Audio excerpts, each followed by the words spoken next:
One Superior woman is taking her mission to help others and turning it into a healing home. Highlands Recovery and Wellness opened its doors this summer, helping women recover from substance abuse. Northern News Now's Jeffrey McClure shares how this facility is a vital necessity in northern Wisconsin. One of the first recovery residents in the region is already making a difference. And it all started with a social worker who saw a need.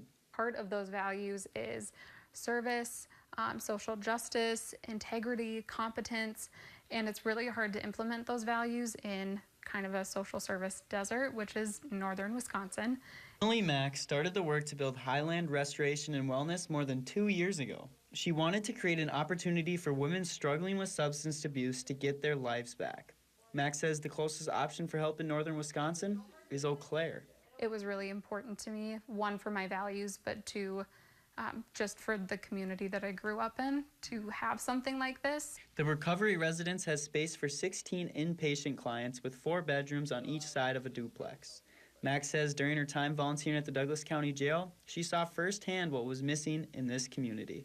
Spending time with people in the jail has been another reason that I really wanted to start something like this, but just seeing that there was nothing kind of led to, how do we fix this? How do we develop something? And how do we make something that's going to work and not just put like a Band-Aid on it? And community partners were vital in making this vision a reality. Partners like Superior Police Department, which has donated blankets and hygiene products for the clients inside the program.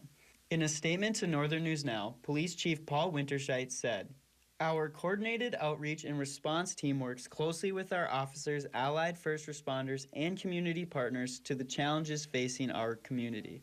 Somebody who's not known any sense of stability comes in and they experience something like unconditional love, service, support, and they're like, I'm overwhelmed, I don't know what to do with this, I haven't ever experienced this. To be able to provide that, worth every single penny. In Superior, Jeffrey McClure, Northern News Now. Thank you, Jeff. Now, there are currently 5 clients in the residence. Each stay does range from 3 months to a year. Programming includes lodging, group therapy, and mental health support. For more information on the program or details on how you can donate, head to our website at northernnewsnow.com.